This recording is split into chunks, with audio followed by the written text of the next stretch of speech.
All right. All right. We've now been joined by our race-winning owner, Dale Earnhardt Jr., who was willing to come spend a couple of minutes here in with us. So thank you, Dale. Also, you're in the booth today with NBC as well. So obviously a big day from in the booth. But tell us a little bit about your thoughts on the race and really what it means to have two cars going for the championship next week in Phoenix. Well, we're thankful. That was a wild finish, and just Justin didn't have a good enough car to outrun them guys, but it all, got messy at the end, and we come out on the good end of it. And when those things happen, there'll be a lot of people that are unhappy, and one guy that is, or maybe two, but and we've been on both ends of it. Justin said that in the post-race comments that he's certainly experienced the frustrating sides of these things, and it's a Martinsville in the playoffs, and it's an elimination race, short track racing. I said it at the start of the race, it's lightning in a bottle, putting this race as an elimination event.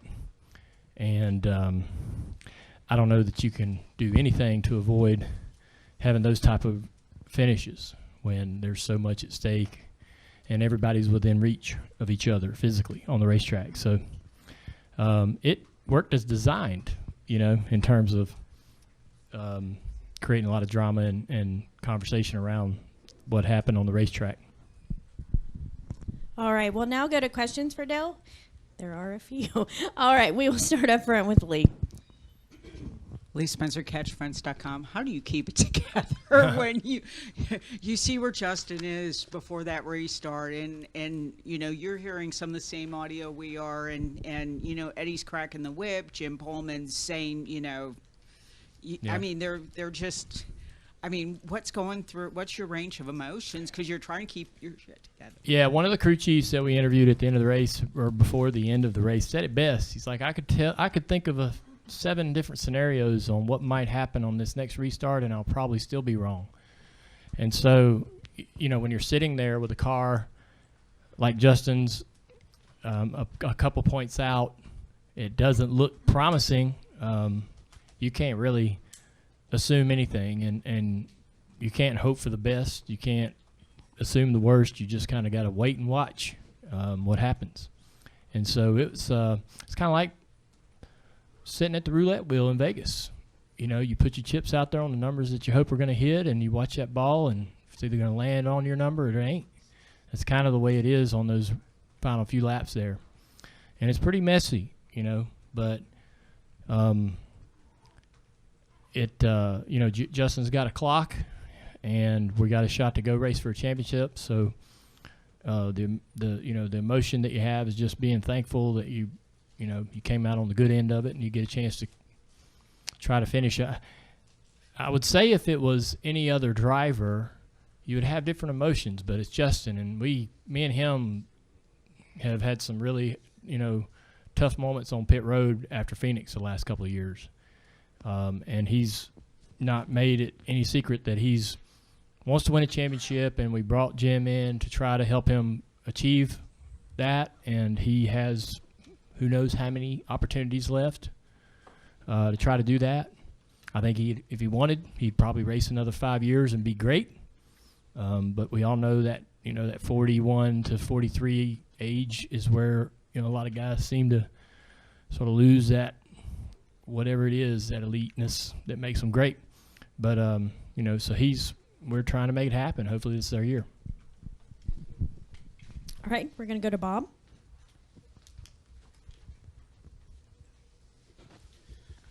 Bob Hockris, Fox Sports.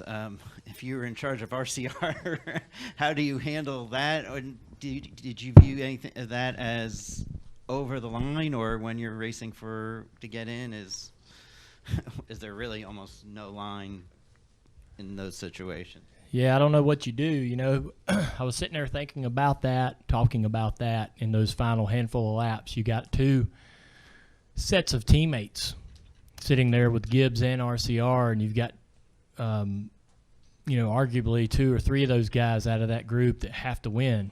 And what do you expect them to do, right? I can understand anybody. I can understand Richard or Austin or Creed's frustration, but they were doing what they have to do to win, and it's tough. It's hard to. It's the playoffs and the elimination races and everything puts us in those situations that we've never been in before with teammates.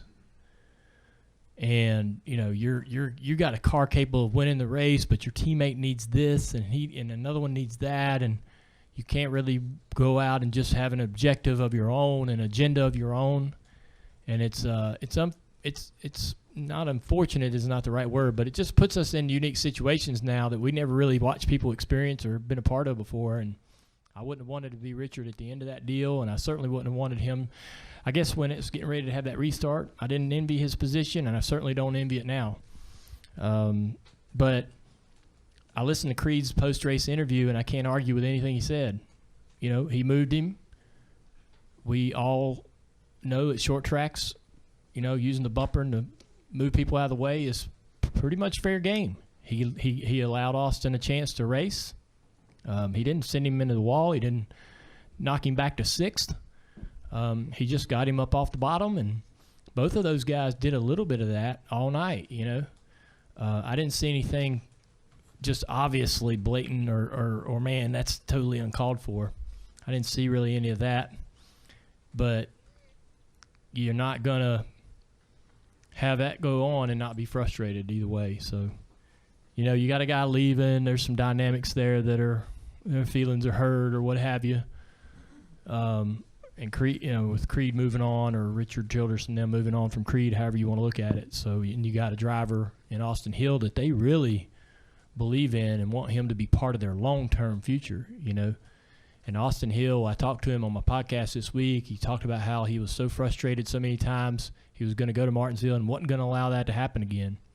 And that goes down. So, tough situation for them to be in. And when you rate, I'll say this, and this was certainly something I experienced earlier in the year. When you put fast race cars on the racetrack, they're going to run up front and they're going to run into each other.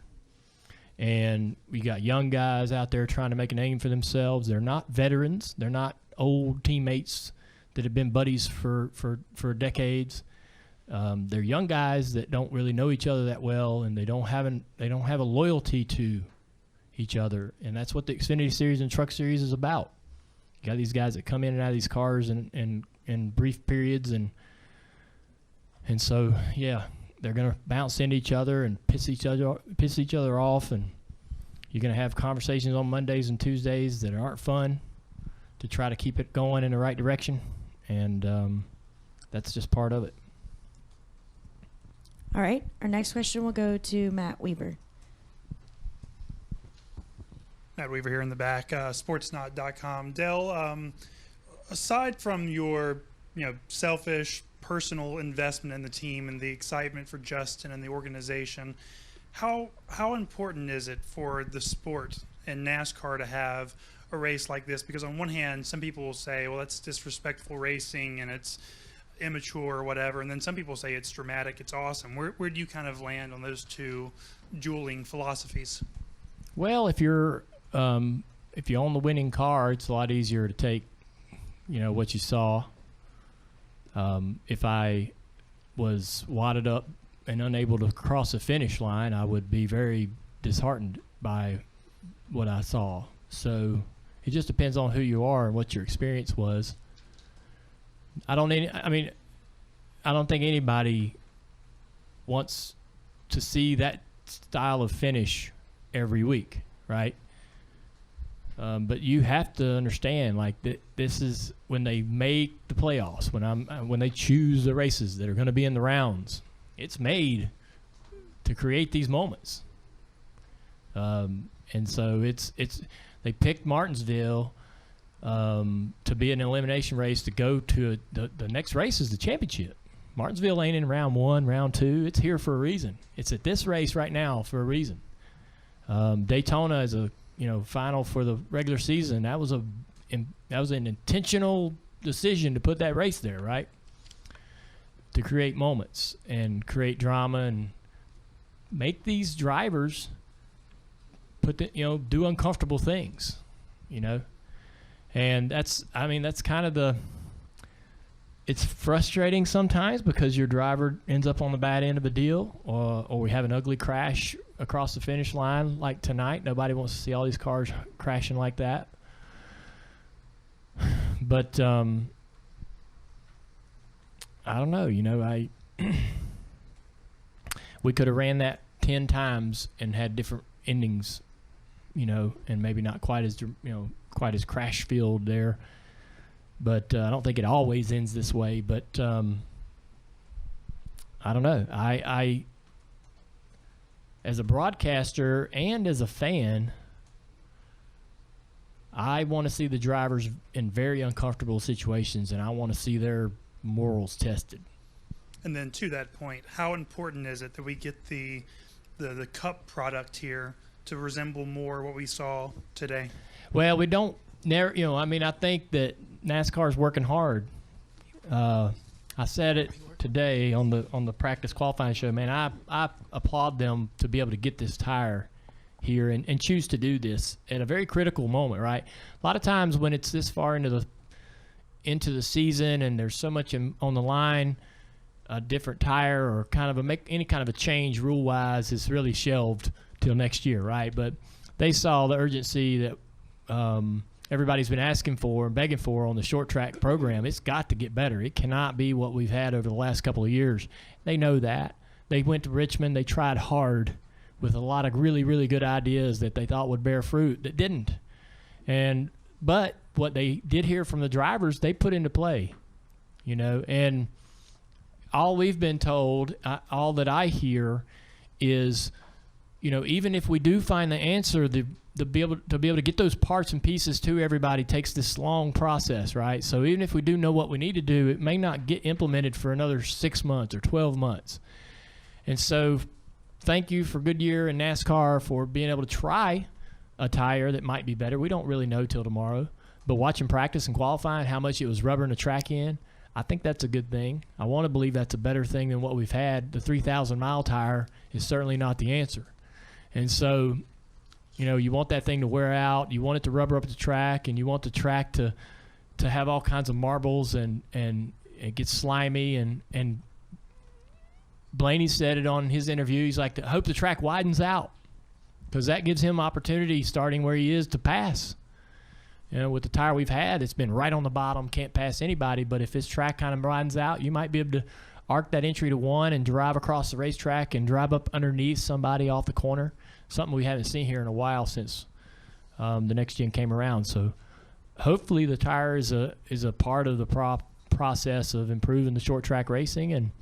And, Goodyear has always been really hesitant to get aggressive or do anything sort of risky with their product since we had the thing at Indy. I get it. They don't want to have problems on the racetrack because it's hard to sell tires to customers on the street. But thank you for the efforts they've had to try to improve things. Even if it doesn't work, I thank them for trying. All right, we're going to come up front to Deb Williams. Get a microphone right here, please. Thank you. Deb Williams, Auto Week. Dale, in 1993, when Ned Jarrett was in the broadcast booth, and they had him call the finish between your dad and Dale Jarrett, and he apologized to your dad a week later. Yeah. And his dad, what he said. Have they ever, has NBC ever wanted to throw it to you when your drivers are in contention for the win, and how would you handle that if they did? They don't really direct us to. They don't really call and say, you go, we want you to talk about this. And I probably won't do next week's race, obviously, for good reason, right? I didn't do it last year. And I almost asked out of this race today, but I went to Tony Jr.'s wedding last night, so I asked out of the practice for Xfinity, and I felt bad asking out for two things.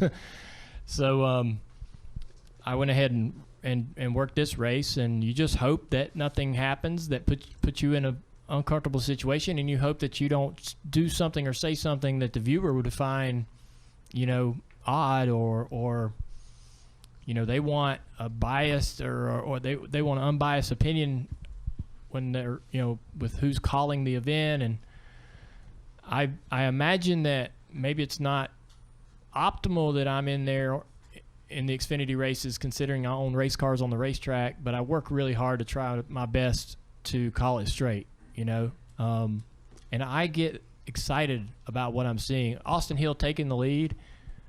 It's hard not to like, it's hard not to like what you're seeing when you're seeing a good race, no matter who it is, even though you've got a car out there trying to work his way into the points as well. But after talking to Austin on the podcast and knowing how important this was to him and how he had these sort of failures in this moment in the past, he goes into the lead. I'm like, about to see this guy do what he really wants to do, and that's exciting for me as a fan. So I found it very easy to turn into a fan when I walk into that booth, and I can easily strip away the urgency and the want to that I have for my own teams. It's just easy for me to not have that in those moments.